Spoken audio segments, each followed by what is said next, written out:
Mas Akbar, Ya Pak? sudah 9 lebih 12. Oh, oke Pak. Oke, teman-teman MM2, sembari kita nunggu teman-teman yang belum join, diingetin lagi ya untuk yang udah join di sini, diingetin lagi teman-temannya yang belum join untuk segera join ke Google Meet. Sembari nunggu join, bisa kita mulai aja ya. Sebelum kita mulai, silakan ketua kelas pimpin doa terlebih dahulu.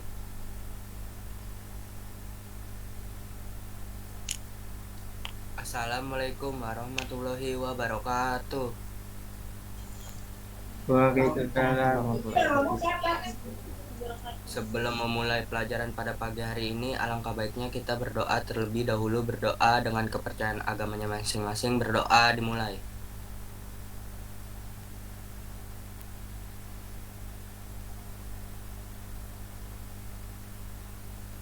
Berdoa selesai, memberi salam.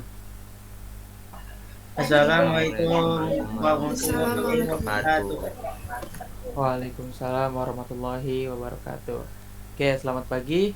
MM2, gimana kabarnya pagi ini? Pagi Pak, baik Pak. Pagi Pak. Oke, kalau kabarnya baik, saya minta teman-teman untuk on cam dulu nih.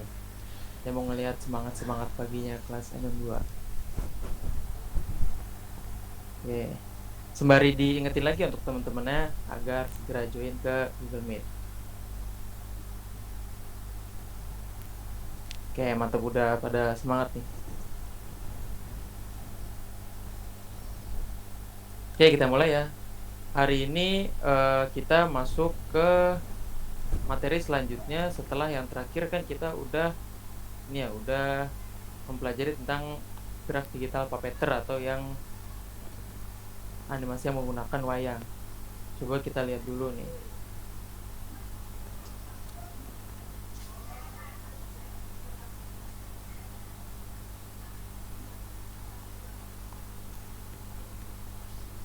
Oke, udah kelihatan belum share screen saya? Udah Pak. Pak. Oke, jadinya hari ini kita masuk ke KD 3.8 ya. Salah, 3.7, maaf. Memahami prinsip dasar menggambar latar. Ini di semester 1 ini kita animasi 2 dimensi sampai ke KD 3.10, dari 3.1 sampai ke 3.10. Nanti semester 2 teman-teman akan belajar dari 3.11, udah mulai masuk ke 3D sampai ke 3.19. Nah, kita sekarang masuk ke 3.7.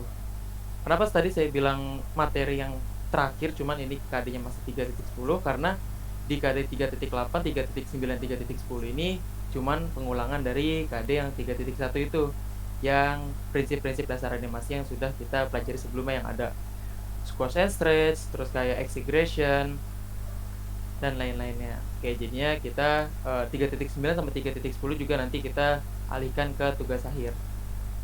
Jadi sekarang kita masuk ke 3.7, yaitu memahami prinsip dasar gambar latar. Oke, sekarang masuk ke materi gambar latar. Pertama dari pengertiannya dulu ya, pengertian gambar latar atau background. Latar atau background merupakan lokasi atau setting tempat di mana animasi itu berada. Dengan adanya latar, animasi menjadi terkesan nyata dan juga menarik untuk dilihat. Background atau latar belakang ini adalah suatu komponen desain yang cukup penting yang biasanya terletak di belakang objek utama. Oleh karena itu, sebelum sebuah animasi dipublish, seorang animator harus menggabungkan seluruh animasi dengan background yang tepat sehingga menambah kesolidan dari animasi tersebut. Nah, jadinya gambar latar atau background ini adalah satu pemanis gitu ya, pemanis agar si animasi itu terkesan lebih nyata dan juga lebih menarik untuk dilihat. Sekarang kita coba lihat contohnya nih. Nah, di sini ada gambar Tom and Jerry. Jadinya ini ada gambar si Tom lagi ngejar si Jerry gitu ya. Tanpa adanya background, ini masih backgroundnya polos, putih polos. Sedangkan kalau kita kasih gambar latar nih, ada gambar rumahnya, ada gambar taman-tamannya, halamannya, terus habis itu ada tulisan Tom and Jerry-nya. Ini kan membuat sebuah animasi atau si Tom and Jerry tadi tampak lebih nyata dan juga lebih menarik untuk dilihat. Kayak teman-teman setuju nggak kalau yang ada backgroundnya itu lebih menarik dilihat daripada yang tidak ada backgroundnya? Setuju. Pak. Oke, jadinya Nah, itu adalah salah satu fungsi dari gambar latar ya. Animasi menjadi terkesan nyata dan juga lebih menarik untuk dilihat. Nah, lanjutnya ini ada macam-macam gambar latar nih. Selain digunakan untuk memanipulasi gambar, latar belakang atau background juga berhubungan dengan peran serta blue screen atau layar biru maupun green screen atau layar hijau yang digunakan untuk memanipulasi objek utama. Nah, ini blue screen sama green screen ini adalah dua jenis gambar latar yang sering kita jumpai ya. Fungsinya apa? Fungsinya ini untuk memanipulasi gambar, memanipulasi objek utama. Pertama itu latar blue screen. Istilah blue screen terlebih dahulu populer dan lebih sering digunakan jika dibandingkan dengan green screen. Penggunaan blue screen bertujuan untuk memisahkan latar dari objek utama. Jadinya teman-teman, sebelum adanya green screen yang kita kenal sekarang ya, kan sekarang banyak yang latar belakangnya tuh pakai green screen, terus kayak banyak juga yang CGI itu pakai green screen. Nah, jauh sebelum green screen ini lebih dipakai duluan itu adalah latar blue screen. Namun terdapat kendala sehubungan dengan penggunaan blue screen, terutama adanya bagian sisa di pinggir objek. Akan tetapi, blue screen masih digunakan jika didominasi warna hijau. Nah, jadinya setelah adanya green screen ini, blue screen tidak lagi digunakan. Karena apa? Karena masih adanya bagian sisa di pinggir objek. Akan tetapi, blue screen masih digunakan jika objek didominasi warna hijau. Jadinya semisal ada objeknya yang berwarna hijau, kayak misalkan Hulk itu kan warna hijau. Terus misalkan kalau kita menggunakan baju warna hijau, jaket warna hijau. Nah, ini latar blue screen masih digunakan gitu. Karena apa? Karena agar supaya objek sama background itu nggak nyatu gitu. Masih ada pemisah antara objek dan juga latar belakangnya. Nah, ini adalah latar blue screen. Selanjutnya ada latar green screen. Seiring berjalannya waktu, pemakaian blue screen mulai ditinggalkan dan digantikan dengan green screen atau layar hijau. Hal ini dikarenakan editing menggunakan warna hijau lebih mudah dalam pemisahan latar dari objek utama. Nah, jadi yang tadi setelah blue screen ini mulai ditinggalkan gitu ya, beralih ke green screen. Karena apa? Karena selain lebih mudah dalam pemisahan latar dari objek utama, kamera-kamera yang digunakan untuk menangkap gambar juga itu lebih mudah menangkap cahaya dari warna hijau daripada warna biru. Jadinya dalam kondisi lighting yang sederhana saja, misalkan lightingnya nggak terlalu kuat gitu, nah itu latar belakang hijau lebih mudah ditangkap oleh sensor kamera. Jadinya green screen itu lebih sering digunakan pada masa-masa sekarang ini. Oke, lanjut, ini ada fungsi latar dalam animasi 2 dimensi. Nah, ini ada beberapa fungsi latar belakang atau background dalam animasi 2 dimensi. Yang pertama adalah memperindah suatu animasi. Kayak yang tadi udah kita lihat ya, ini ada gambar Tom sama gambar Jerry ini. Kalau ditambahkan background ini, background rumah, tulisan dan lain-lainnya, ini akan menjadi lebih indah. Nah, itu fungsi pertama yang tadi. Terus yang kedua, menunjukkan setting tempat, waktu, suasana, dan lain sebagainya dalam animasi. Coba kita ambil contoh yang Tom and Jerry tadi. Nah, ini kan kalau kita lihat ini, yang tidak ada backgroundnya, kita nggak tahu nih, dia lagi kejar-kejaran di mana, dia lagi kejar-kejaran pagi hari atau siang hari. Nah, kalau kita ditambahkan backgroundnya, itu kita bisa tahu nih, ini setting tempatnya ada di halaman rumah. Taunya dari mana? Ini ada rumah, terus ini ada halaman-halamannya. Dan juga kita bisa tahu setting waktunya dari mana? Dari ini, dari langitnya ini masih berwarna biru cerah, makanya ini setting waktunya di siang hari. Nah, itu adalah fungsi dari latar belakang yang kedua, yaitu menunjukkan setting tempat, waktu, suasana, dan lain sebagainya dalam animasi. Kemudian ada mendukung peran utama dari gambar objek dalam animasi, memperkuat alur cerita animasi yang diangkat, dan juga memperjelas pesan animasi yang ingin disampaikan. Oke, sebelum kita lanjut ke prinsip dasar menggambar latar, sampai sini ada yang ingin tanyakan terlebih dahulu nggak? Tentang pengertian blue screen dan juga green screen. Silakan kalau ada yang ditanyakan.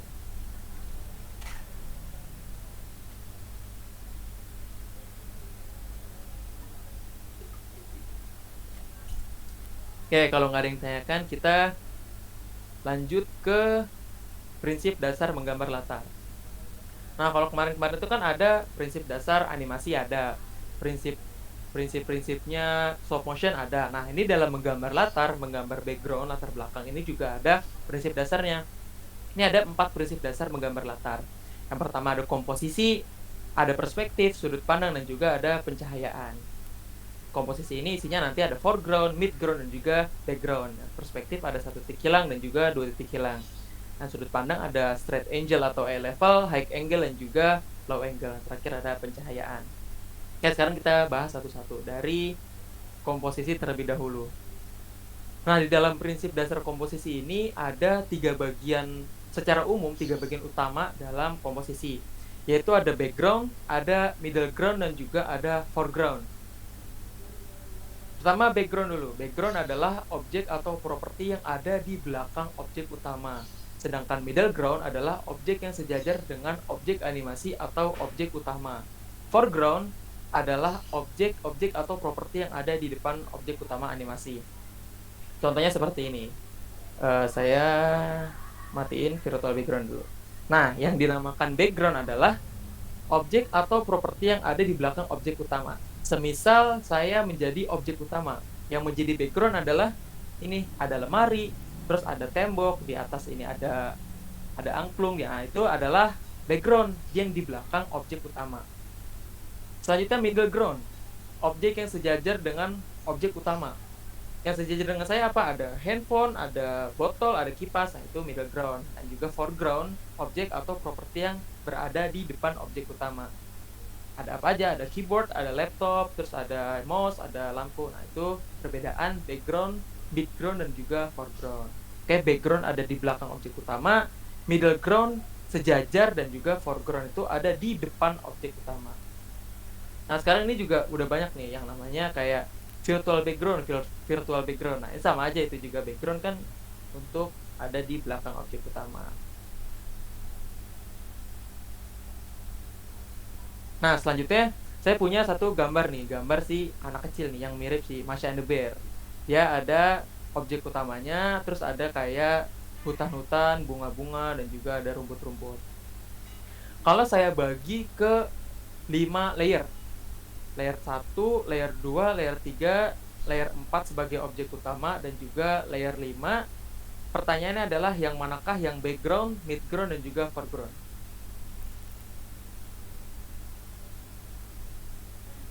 Coba nih, Aisyah. Yang background yang mana, Aisyah? Layer 1. Layer 1, ada lagi? Layer 2. Layer 1, layer 2, ada lagi yang background tadi ya, background di belakang objek utama. Ada lagi nggak? Layer 3. Layer 3, 1, 2, 3 berarti? Iya. Oke. Terus yang midground, Suripto. Yang mana aja yang midground nih, yang sejajar dengan objek utama? Yang sejajar objek utama 5. Oke. Ada lagi? Udah Pak, 5 doang. Ini layer 4 objek utama. Iya. Iya, layer 4 itu objek utamanya. Iya, berarti 5. Oke, terima kasih. Nah, sekarang foregroundnya coba Maulin. Yang mana yang foreground, Maulin? Yang di depan objek utama. Layer 5, Pak. Layer 5. Ada lagi nggak, Maulin? Enggak. Oke, layer 5 doang. Oke, tadi kata Aisyah yang background itu layer 1, 2, sama 3. Kata Surito, midground itu layer 5. Terus yang foreground itu tadi kata Maulin itu layer 5 juga. Coba kita lihat yang mana yang background, midground, dan juga foreground. Nah, layer 1 sama layer 2 adalah background. Kenapa layer 1 sama layer 2 ini disebut background? Karena di belakang objek utama. Objek utama kan si anak kecil ini. Layer 2 ini rumput-rumputnya, layer 1 ini si pohon-pohon hutannya. Ini ada di belakang objek utama. Layer 3 midground yang sejajar dengan objek utama, yaitu apa aja nih? Yang ini doang, yang apa namanya? Rumput doang. Sedangkan layer 5 yang bunga-bunga ini, yang rumput yang ada bunganya, ini adalah foreground. Karena apa? Karena ini terletak di depan objek utama, terletak di si layer 4 ini yang merupakan objek utama. Nah, jadinya itu adalah pembagian dari background, midground, dan juga foreground. Oke, kalau selanjutnya kita masuk ke perspektif. Perspektif merupakan cara mentransformasikan bentuk 3 dimensi ke dalam bidang gambar 2 dimensi. Perspektif digunakan untuk menggambarkan benda sehingga tampak wajar dan sesuai dengan pandangan mata. Nah, ini umum ya, di dalam prinsip dasar menggambar itu ada 2 perspektif. Yang pertama ada namanya perspektif 1 titik hilang. Yang kedua ada perspektif 2 titik hilang. Pak, kok namanya aneh banget sih Pak, perspektif 1 titik hilang juga 2 titik hilang. Nah, emang itu namanya gitu ya, emang namanya itu 1 titik hilang. Yang pertama itu perspektif 1 titik hilang. Perspektif 1 titik hilang yaitu garis-garis horizontal atau vertikal sejajar dengan pusat pandangan sehingga akan tampak bertemu pada titik pusat pandangan. Atau yang lebih mudahnya, kalau perspektif 1 titik hilang itu kita melihatnya lurus gitu ya, linear, sejajar dengan mata. Sedangkan perspektif 2 titik hilang digunakan untuk menggambarkan objek dari salah satu titik sudutnya sehingga tampak 2 titik yang memusat. Nah, di perspektif 2 titik hilang ini kita melihat dari adanya 2 sisi gitu. Jadi kita melihat dari salah satu sudut. Ini ada 2 perspektif secara umum dalam prinsip dasar menggambar latar. Prinsip dasar yang ketiga dalam menggambar latar adalah sudut pandang. Berkaitan dengan latar, kamera angle merupakan penempatan kamera dalam menentukan sudut pandang dan wilayah yang akan dilihat oleh penonton. Sedangkan sehubungan dengan karakter, kamera angle merupakan penempatan kamera sehingga dapat menjelaskan ekspresi dan kepribadian karakter. Nah, sudut pandang di dalam prinsip dasar menggambar latar ini berkaitan dengan kamera angle ya, penempatan kamera dalam nantinya mengambil gambar sebuah objek. Nah, ada 3 sudut pandang secara umum dalam prinsip dasar menggambar latar, yaitu ada eye level, high angle, dan juga low angle. Eye level adalah sudut pandang yang mendapatkan wilayah pandangan yang sejajar dengan mata. Teknik ini tidak memiliki kesan dramatis melainkan kesan wajar. Nah, jadinya di eye level ini si objek ini ada di sejajar dengan mata kita gitu, mata penontonnya atau audiensnya. High angle, sudut pandang dari atas objek sehingga objek terlihat kecil. Fungsinya apa? Fungsinya untuk menggambarkan inferioritas atau rendah diri dan juga dalam kekuasaan atau dalam kendali. Nah, yang terakhir yang ketiga ada low angle. Low angle ini adalah lawannya dari high angle. Kalau high angle yang tadi sudut pandangnya dari atas objek, sedangkan low angle ini sudut pandangnya itu dari bawah objek. Sudut pandang ini memiliki kesan dramatis yaitu agung, gagah, berwibawa, kuat, dan dominan. Sangat sesuai untuk menggambarkan superioritas atau kekuasaan. Nah, jadinya 3 sudut pandang dalam prinsip dasar itu ada eye level yang sejajar dengan mata gitu, jadi objeknya sejajar dengan mata kita. High angle itu objeknya di bawah dari mata kita, dan juga low angle itu objeknya berada di atas dari sudut pandang kita. Nah, ini gitu. Ada contohnya nih, eye level nih, si Tom sama si Jerry. Ini kan kita melihat si objek ini sejajar dengan sudut pandang kita gitu. Sedangkan high angle kita melihat si Harry Potter nih dari arah atas gitu ya. Jadinya yang terlihat itu backgroundnya adalah background yang di bawah. Low angle ini kita melihatnya sudut pandang dari arah bawah, jadinya backgroundnya dari atas. Kenapa sih sudut pandang ini penting dalam pemilihan latar belakang atau pemilihan background? Karena jangan sampai misalkan kita menentukan ingin menggunakan sudut pandang high angle, berarti kan penempatan kamera angle dari atas, sedangkan objeknya ada di bawah. Jangan sampai kita salah memilih background gitu. Kita high angle cuman backgroundnya malah background langit. Yang langit itu yang dipakai di low angle. Nah, kan nanti jadinya berbenturan gitu ya, kontradiksi. Nah, jadinya sudut pandang ini sangat penting dalam prinsip menggambar latar, agar supaya kita nggak salah memilih background gitu. Oke, di sudut pandang ini 3 sudut pandang sama yang tadi nih, perspektif sama komposisi, ada yang mau ditanyain dulu nggak? Sebelum kita lanjut nih, ini ada yang diumpetin nih. Oke, silakan kalau ada yang mau ditanyakan.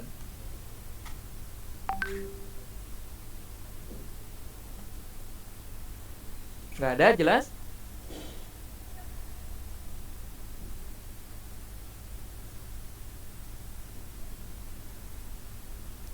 Oke, kalau tidak ada yang ditanyakan terkait sudut pandang, ini saya ada gambar-gambar beberapa sudut pandang nih.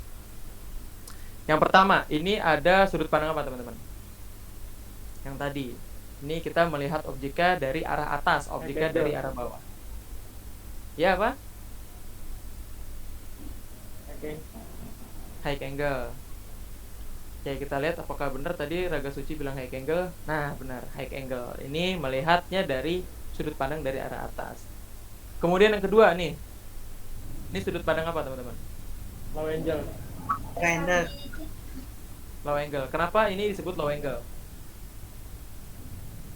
Objeknya berada gitu. Nah, coba kita lihat. Bener nggak ini low angle? Nah, bener low angle. Kenapa disebut low angle? Karena objeknya berada di atas dari sudut pandang nih ya. Si karakter ini, objek ini berada di atas sudut pandang kita. Nah, yang terakhir ini ada apa nih? Yang si Muhammad Ibnu nih sama temennya nih. Eye level. Eye level. Eye level. Nah, benar eye level karena sudut pandang kita terhadap objek itu sama gitu ya. Sejajar gitu dengan sudut pandang mata dari penonton. Nah, ini prinsip dasar yang terakhir dalam menggambar latar atau menggambar background, yaitu adalah pencahayaan. Pencahayaan berfungsi agar objek yang digambarkan mendapat kesan 3 dimensi dengan memberi cahaya yang berbeda intensitasnya pada suatu objek dapat menciptakan kesan kedalaman. Dalam pencahayaan ada suasana gelap, terang, dan juga ilusi garis di antara keduanya. Oke, sampai sini ada yang mau ditanyain dulu nggak? Terkait 4 prinsip dasar dari gambar latar. Silakan kalau ada yang mau ditanyain. Juga kalau ada yang mau minum silakan. Minum gitu kan. Saya juga mau minum gitu. Sudah cukup jelas, Pak. Oke, terima kasih Aisyah. Yang lain gimana? Sudah jelas, Pak. Oke, sudah cukup jelas.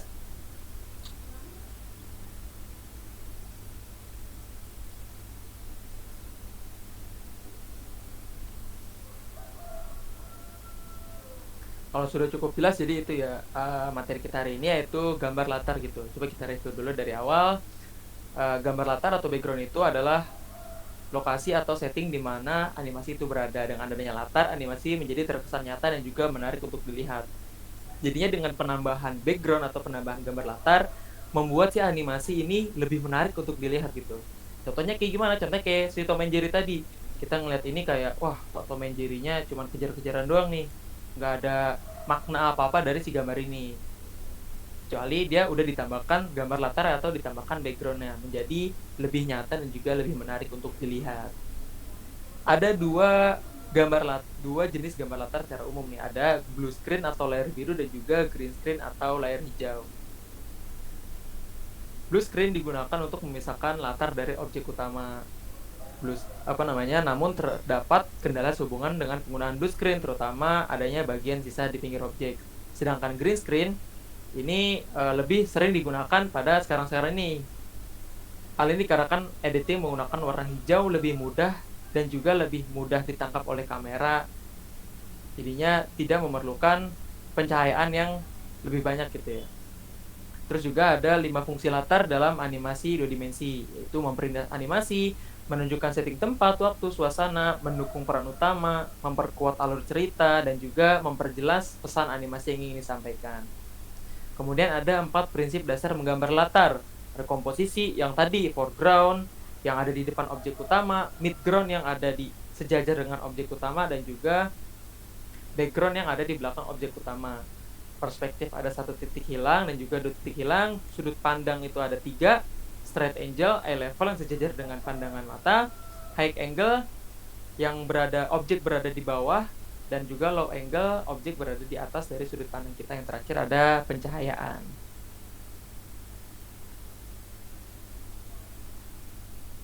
Oke, ada yang mau ditanya terlebih dahulu nggak? Silakan.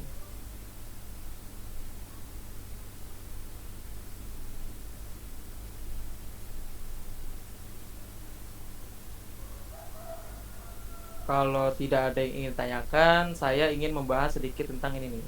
Tentang yang tadi ya, yang KD 3.8 sampai 3.10.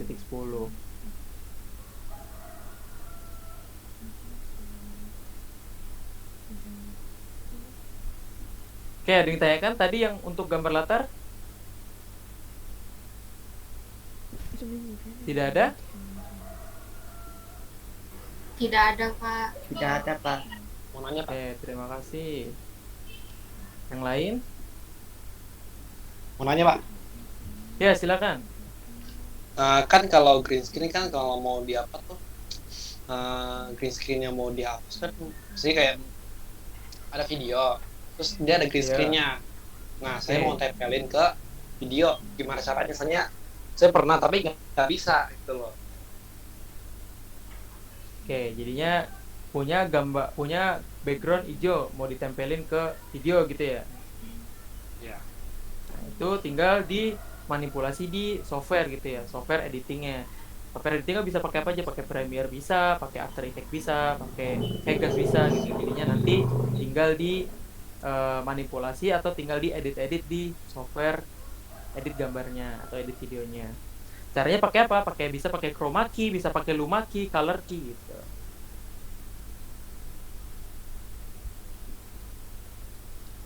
Oke, terima kasih atas pertanyaannya. Ada lagi teman-teman?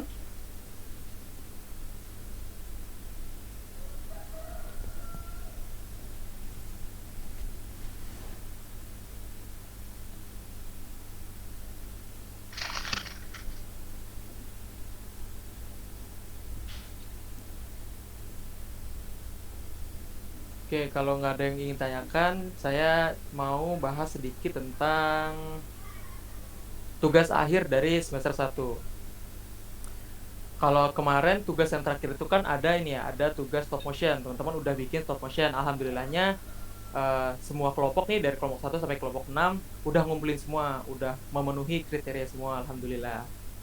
Nah, ini ada tugas akhir dari semester 1. Kalau kemarin tugasnya secara kelompok, ada 6 kelompok. Nah, ini tugasnya secara individu. Tugasnya apa? Coba kita lihat deskripsinya terlebih dahulu. Yang pertama, tugas dikerjakan secara individu. Nah, sendiri gitu ya. Terus yang kedua, boleh bekerja sama dengan teman. Nah, ini bekerja sama nih. Ini saya highlight nih. Saya highlight warna kuning, saya bold juga. Maksudnya apa, Pak? Maksudnya adalah ini bekerja sama gitu ya. Bukan mencontek. Bedakan antara bekerja sama dan juga menyontek gitu ya. Bekerja sama adalah misalkan Mufariju sama Aulia gitu. Misalkan, ayo Aulia belajar bareng yuk di rumahku gitu misalkan. Nah, itu namanya bekerja sama, belajar bersama-sama gitu. Beda kalau mencontek. Misal Suripto nih nyontek punyanya Maulin, di edit-edit doang warnanya, terus dirubah-rubah doang tulisan-tulisan. Nah, itu dinamakan menconteknya. Ini jadinya bekerja sama ya, bukan mencontek. Tugasnya apa? Membuat portofolio atau CV secara digital yang berisi nama, kontak, riwayat pendidikan, skill, dan juga sisanya bebas. Silakan berkreasi kalian masing-masing. Deskripsinya apa? Yang pertama, membuat portofolio CV data diri secara digital menggunakan aplikasi Adobe Flash. Durasi minimal 30 detik, maksimal bebas. Mau 1 menit, 2 menit, 3 menit boleh. Bebas, yang penting minimal 30 detik. Resolusi minimal 1280 x 720 menggunakan 24 fps. Nah, ini dua ini sudah saya buatkan video tutorial untuk mengganti resolusi dan juga mengganti fps-nya. Nanti saya kasih linknya di grup. Diupload ke YouTube dengan judul portofolio strip nama lengkap strip sekolah. Contohnya portofolio strip Rizky Simanjuntak strip SMKN 40 Jakarta. Yang dikumpulkan nanti apa aja?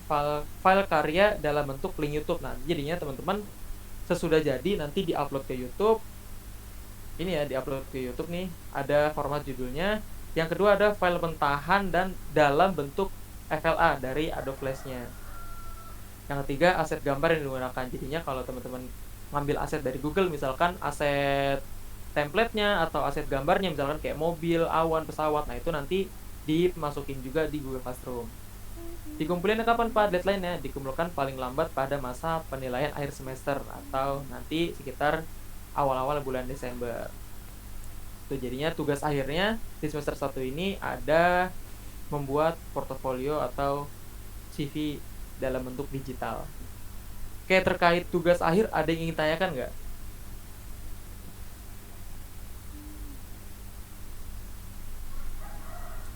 Silakan, ada yang ingin tanyakan?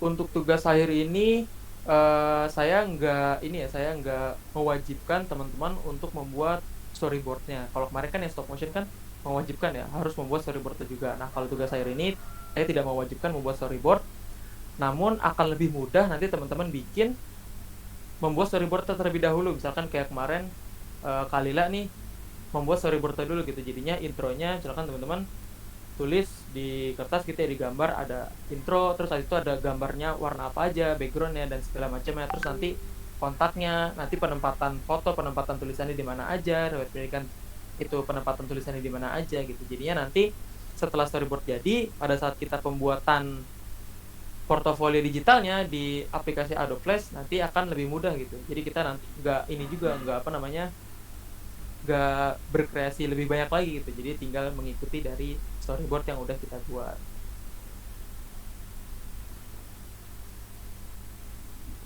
Oke, terkait tugas akhir ada yang mau tanyain nggak?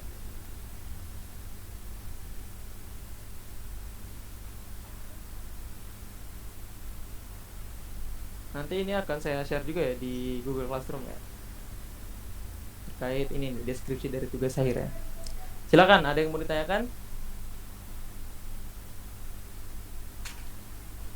Terkait tugas akhir ataupun yang tadi materi tentang gambar latar.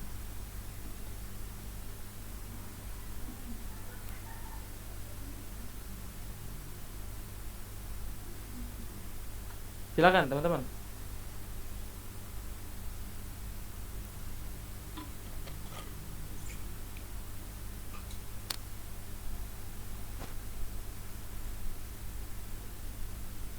Tidak, Pak.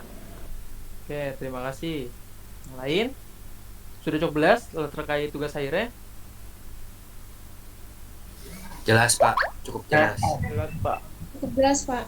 Oke, nanti sekiranya ada yang ingin tanyakan gitu ya, tiba-tiba kepikiran gitu, Pak saya mau nanya ini, cuman kemarin nggak sempet tanya, boleh langsung WhatsApp ke Gio selaku ketua PJ animasi, ataupun langsung ke saya gitu ya lewat WhatsApp.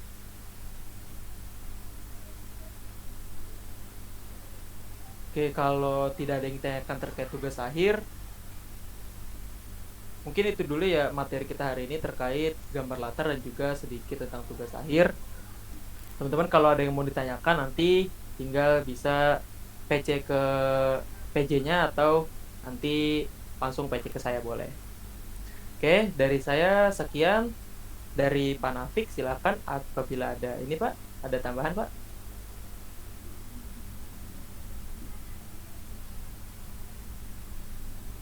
Iya baik, Assalamualaikum warahmatullahi wabarakatuh, anak-anak semuanya.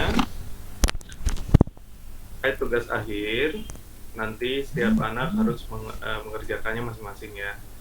Itu adalah gambaran CV secara digital. Secara nggak langsung itu sebagai alat ukur atau kemampuan yang kamu tunjukin. Kalau misalnya nanti kamu bisa untuk melamar pekerjaan. Jadi skillnya itu berupa kalian membuat CV digital. Nanti contohnya Bapak akan kasihkan video, ada link YouTube-nya, contoh yang pernah Bapak buat, kurang lebih seperti itu, nanti bisa diikuti. Tapi kalau misalnya kamu kan belajar DKP ya, kalau mau bagus, bikin aset-asetnya aja dulu. Di DKP pelajarannya Bu siapa? Menopang. Iya, Bu Nova. Jadi misalnya aset orangnya, latarnya, tempatnya, dan gambar-gambar yang lain silakan dibuat dulu di pelajarannya Bu Nova. Bisa pakai AI atau Corel secara vektor. Habis itu baru diimport ke Adobe Flash. Jadi nanti daya tariknya juga tergantung jadi aset. Tapi kalau misalnya nggak menggunakan aset juga nggak apa-apa. Bisa memainkan dari berbagai warna ya. Jadi kurang lebih seperti motion graphic yang bergerak seperti itu. Ini kalau misalnya ada mau ditanyakan, boleh tanyakan ke Pak Akbar atau ke Bapak ya. Ada yang mau ditanyakan? Oke, udah ngerti semuanya ya. Baik. Secara keseluruhan materinya Pak Akbar cukup jelas anak-anak? Jelas Pak. Data. Jelas, Pak. Jelas Pak. Jelas Pak. Ya. Selama yang dipelajarin Pak Akbar dari awal semester sampai mau akhir, sudah belajar banyak ya sama Pak Akbar? Belajar apa aja?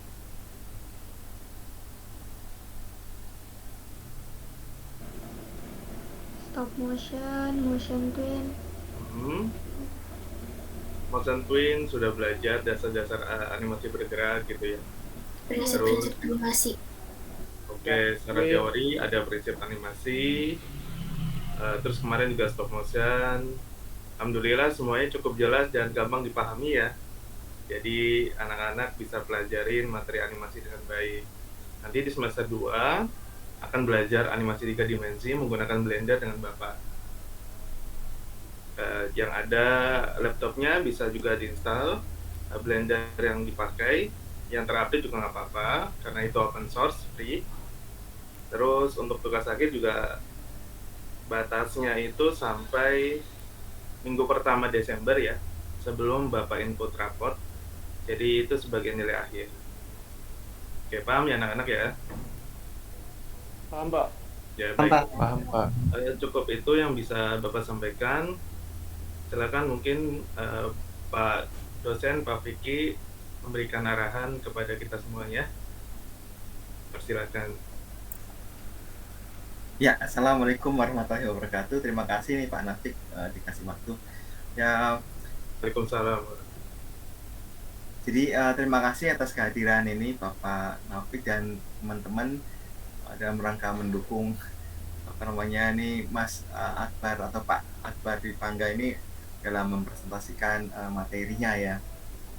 Secara umum materinya sih menarik ya Pak Vicky sendiri, walaupun bukan dari MM, Pak Vicky TKJ, tapi Pak Vicky juga pernah belajar MM juga, pernah belajar Adobe Flash juga. Memang menarik nih, apalagi tadi saya lihat materi tentang tadi latar belakang menarik sih. Kalau kalian punya tembok mau dicat warna hijau atau ada kain warna hijau itu bisa digunakan, bisa praktik sendiri karena itu kan latar belakang hijau itu artinya kan, tapi jangan pakai baju yang hijau, itu bisa digunakan artinya untuk praktek sendiri. Tapi secara umum begini ya, ini Pak Vicky berharap adik-adik di sini sukses ya nanti ke depannya ya.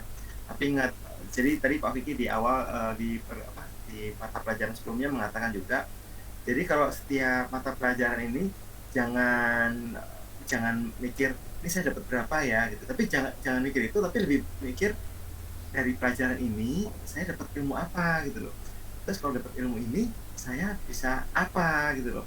Jadi secara nggak langsung kalian mikir kira-kira nih dalam waktu 1 tahun saya bisa apa, terus saya bisa kerja apa gitu. Karena ini kan life skill ya, bisa dipakai untuk untuk cari uang gitu ya, cari uang atau bisa untuk kerja gitu. Jadi artinya kalian mikir aku nih abis ini bisa ini, terus aku bisa kerja. Tapi jangan lupa berdoa juga sih, karena faktor utama itu ya kita berusaha, berdoa, jangan lupa minta doa kepada kedua orang tua gitu ya. Terus kemudian ya tawakal, tapi jangan lupa berdoanya juga. Nah ini kalian nih beda ya dengan yang anak-anak SMA gitu ya. Kalau SMK itu ini misalnya kalian itu kalau misalnya kalian udah belajar gitu ya, itu dalam beberapa waktu itu yang mungkin hanya 4-5 semester itu udah mikir nih, aku bisa ini, terus aku bisa kerja ini gitu. Ingat-ingat, harta terbesar dari kita adalah ada pada diri kita, yaitu apa? Itu pemikiran, ilmu yang kita dapatkan. Nah ilmu banyak nih, ada dari Pak Novik, ada dari Mas dari Pangga, dari YouTube, banyak bisa nyari ya. Jangan dipakai untuk main game sama kegiatan-kegiatan yang kurang efektif gitu ya. Karena mikir-mikirnya aku kalau misalnya kedua orang tua sudah nggak bisa biayai, aku bisa cari uang sendiri begitu. Jadi artinya ini adalah life skill yang, jadi kalian mikirnya dapat nilai berapa ya, jangan nilai berapa, tapi dari pertemuan ini, dari pelajaran ini, aku lulus dari mata pelajaran ini, aku bisa apa gitu. Jadi mau dapat nilai yang berapapun nggak ada gunanya kalau kalian nggak bisa. Tahu kan yang di Kobuser dia bilang, aku nyari pegawai nggak perlu gelar, dia bilang begitu. Intinya apa? Dia nyari life skill, pokoknya bisa ya dia kerja, nggak bisa ya walaupun nilainya tinggi, gelarnya tinggi, kalau nggak bisa ya silahkan minggir dulu begitu. Jadi yang penting itu bukan nilai, yang penting itu adalah dari pertemuan ini kita dapat ilmu apa. Nah, ya harus diakui Mas Akbar, Pak Nafik itu guru, Pak Fikri dosen, itu bukan satu-satunya sumber ilmu, enggak. Kita hanya fasilitator. Mas Akbar, Pak Nafik mengatakan harus belajar ini. Pak Nafik tadi juga mengatakan dari YouTube. Nah, YouTube kan banyak. Jadi silakan kalian belajar sendiri. Kenapa? Karena pada akhirnya, mohon maaf, nasib kalian itu ya kita selain berdoa dari tangan Allah, Tuhan juga di kalian sendiri. Kalian usaha enggak? Kalau kalian nggak usaha, ya segitu-segitu aja. Tapi kalau kalian usaha, insya Allah hasilnya ada. Kalau udah usaha pasti insya Allah ada hasilnya.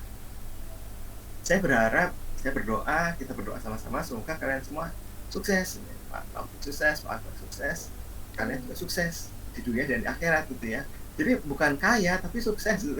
Ya kita maunya sukses gitu lah. Pokoknya berhasil di dunia di akhirat, selamat.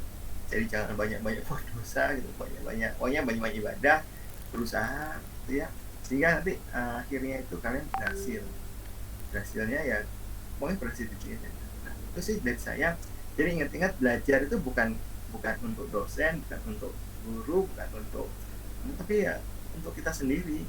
Syukur-syukur insya Allah kita bisa menghidupi keluarga kita.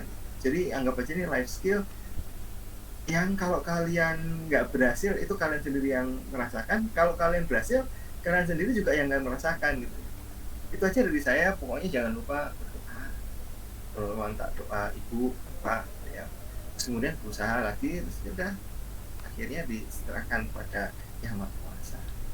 Jangan lupa, pokoknya hidup kalian itu ya selain kepada Tuhan Yang Maha Kuasa ya ada di tangan kalian sendiri. Itu aja Pak Nafik, terima kasih. Ini saya juga Pak Nafik, terima kasih kepada teman-teman. Sama-sama, kasih Pak atas motivasi ke anak-anak juga. Mudah-mudahan anak-anak bisa semangat ya. Jadi Pak Fikri ini dosen Bapak waktu Bapak kuliah, termasuk dosennya Pak Akbar. Terima kasih Pak Fikri udah sempatin waktunya untuk bisa hadir di ujiannya Mas Akbar. Saya serahkan kembali ya Mas Akbar ya, silakan ditutup. Oke, terima kasih Pak Nafik dan juga terima kasih Pak Fikri atas ujangan-ujangannya gitu. Jadi teman-teman didengerin yang tadi. Semoga kita semua bisa sukses gitu di dunia akhirat. Oke, terakhir karena tadi udah selesai ya, saya tutup. Terima kasih teman-teman yang udah join hari ini. Saya titip salam buat teman-teman yang lagi ada agenda OSIS. Silakan isi presensi dulu yang ada di deskripsi WhatsApp dan juga nanti saya taruh di Google Classroom. Oke, sekali lagi terima kasih teman-teman yang udah join. Saya tutup. Terima kasih. Assalamualaikum warahmatullahi wabarakatuh. Waalaikumsalam warahmatullahi wabarakatuh. Waalaikumsalam warahmatullahi wabarakatuh. Terima kasih Pak Fikri. Terima kasih Pak Nafik. Saya mau pamit ya, saya mau yang ke kelas satunya lagi. Padat ya jadwalnya Pak Fikri ya. Iya, ini nggak bisa, ini kelasnya Pak Aswar nih dengan Mas Naufal. Pamit dulu ya Pak. Insya Allah ketemu lagi Pak. Iya Pak. Saya juga Baik, berharap banyak, Pak Fikri. saya berharap SMK 40 masih mau bersedia ini teman-teman adik-adik bisa insya Allah Pak magang di situ diterima atau dengan PKM. baik banyaknya. Terima kasih banyak Pak ya Nafik ya. Saya pamit dulu ya Iya, teman-teman. Fikri. Ya, assalamualaikum warahmatullahi wabarakatuh. Waalaikumsalam warahmatullahi wabarakatuh. Mas Akbar, saya pamit ya.